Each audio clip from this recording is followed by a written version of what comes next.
On m'a posé une question récemment. Quels sont nos réels besoins en lipides? Et sur quoi se base l'allégation HCLF des 10% de lipides nécessaires dans notre alimentation? Est-ce qu'il existe des études pour étayer cette affirmation? Voici donc la réponse en vidéo. Vous êtes prêts? Alors c'est parti!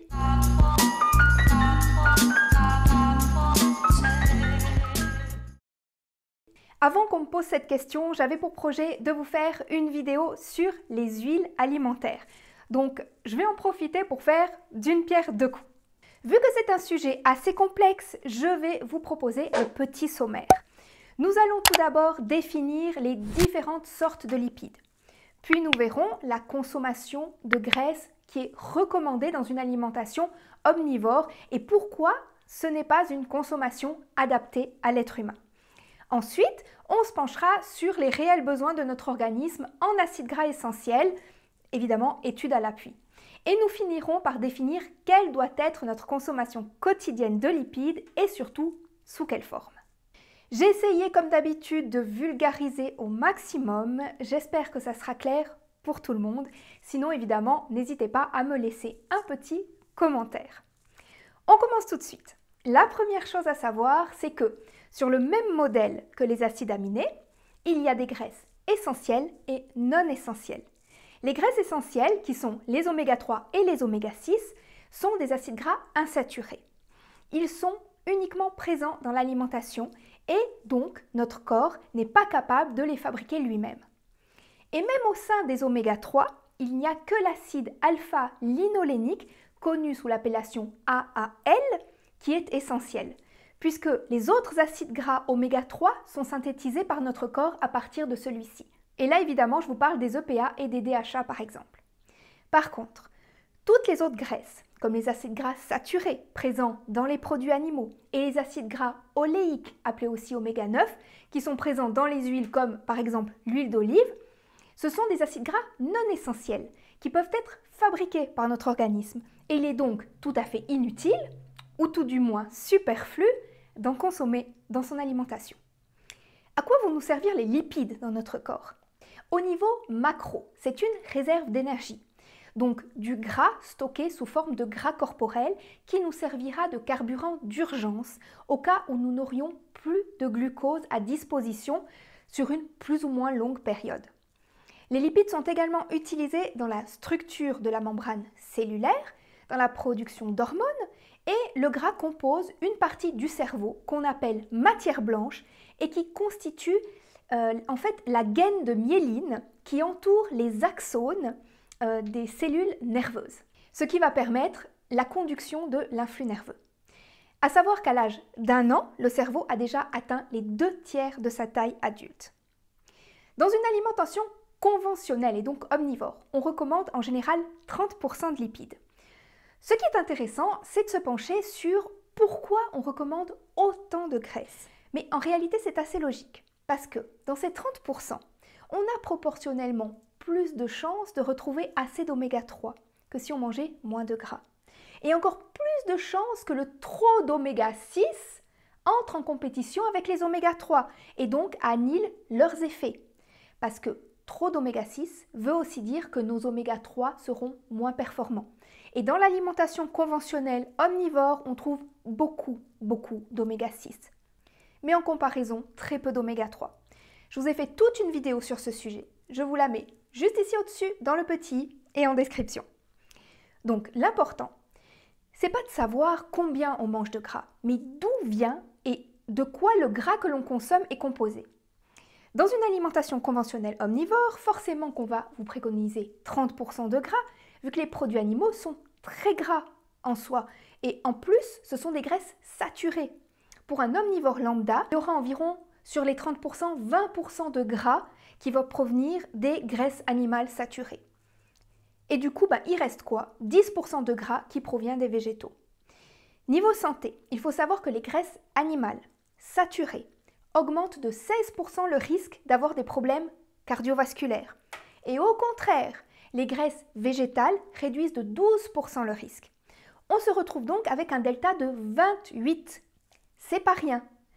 Lorsqu'on voit comme l'alimentation actuelle omnivore classique est grasse et que les gens sont tout de même carencés en oméga 3, ça veut bien dire que le trop de graisse ne va pas vous garantir un bon apport en oméga 3, tout comme le trop de viande ne va pas vous garantir de ne pas souffrir d'une carence en B12. Mais alors, quels sont nos réels besoins en lipides? Nous avons besoin de très peu de graisses insaturées, d'acides gras essentiels pour être en bonne santé. Alors oui, nous devons consommer des oméga 3 et des oméga 6, mais en petite quantité, car nos besoins sont infimes. En réalité, c'est assez logique. Il suffit de réfléchir un peu. Dans les faits, si vous deviez vous nourrir dans la nature, simplement avec ce qu'elle vous offre et les outils que vous fournit votre corps, c'est-à-dire des dents plates, des ongles et non pas des griffes, pas d'outils, pas d'armes, qu'est-ce que vous allez manger? Des fruits, des racines, des plantes. Parfois, en automne, des oléagineux, comme des noix ou des noisettes. Mais ce n'est pas disponible toute l'année. Proportionnellement, combien pensez-vous que ces aliments représentent en gras? Pensez-vous que notre espèce aurait été placée sur Terre, telle que nous sommes constitués, en sachant que nous allions souffrir du manque de nutriments? Comme si on était en fait des pauvres animaux dépourvus de moyens pour s'alimenter avec leur nourriture physiologique. Ça serait super cruel et à la base, on n'aurait pas survécu. Bref, alors, quels sont nos besoins réels en oméga 3 et en oméga 6, vu que ce sont les deux seuls acides gras que notre corps ne peut pas synthétiser et donc les seuls qui doivent être absolument apportés par l'alimentation. Commençons par les oméga 3.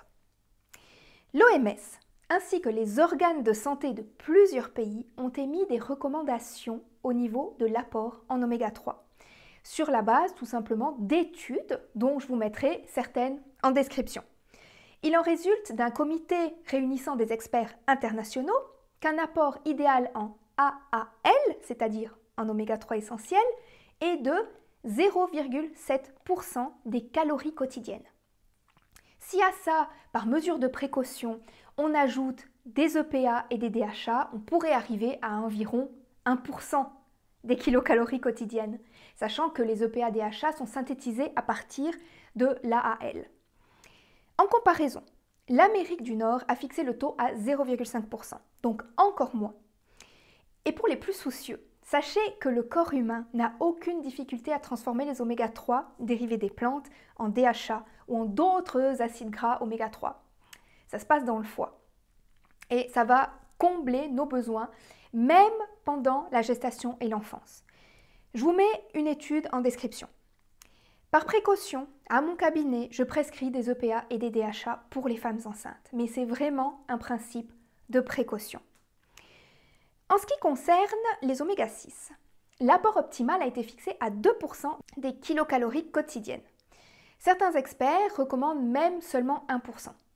Quoi qu'il en soit, le rapport entre les oméga 6 et les oméga 3 devrait être d'un oméga 3 pour 3 oméga 6. Il y a peu d'huiles alimentaires qui proposent ce ratio. L'huile de colza en fait partie, par exemple. C'est pour dire qu'il ne faut pas trop compter sur les huiles alimentaires, comme des aliments santé. Il y en a trop peu qui le sont en réalité. Il faut bien se rendre compte qu'on parle de quelques grammes de lipides par jour. En réalité, moins d'une cuillère à café, si on devait imaginer un petit peu la quantité que ça donne. De toute façon, nous avons une telle capacité d'absorption des graisses qu'il n'y a pas de perte. Nous allons absorber les graisses que nous mangeons à quasiment 100%. Vous allez donc manger peu de gras, mais du bon gras qui sera utilisé à bon escient. Et il ne faut pas non plus minimiser la capacité de recyclage de notre organisme, notamment lors de l'apoptose, à la mort des cellules. Le corps va récupérer les aliments pour les utiliser ailleurs. Le plus bel exemple, c'est la rate. Cet organe va recycler les globules rouges usés et en extraire les matériaux, comme le fer, qui seront recyclés et réutilisés pour de nouveaux globules rouges. Le gras que vous mangez, c'est le gras que vous portez. Le gras est très facilement stocké dans le corps sous la même forme qu'il est ingéré. Donc si on vous ponctionne un peu de gras dans vos cuisses ou dans votre ventre, on pourra déterminer sa provenance.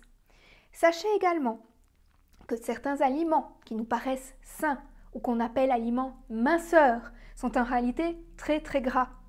Une belle salade en été par exemple, on se dit que c'est fitness, mais en réalité, une salade peut contenir jusqu'à 75% de gras.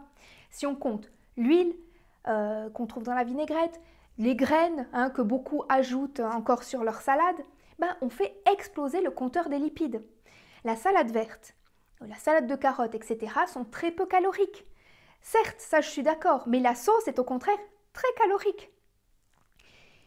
Il y a assez de lipides dans les végétaux entiers. Il n'y a pas besoin de rajouter de l'huile. L'huile est composée de 100% de matière grasse, 100% de lipides.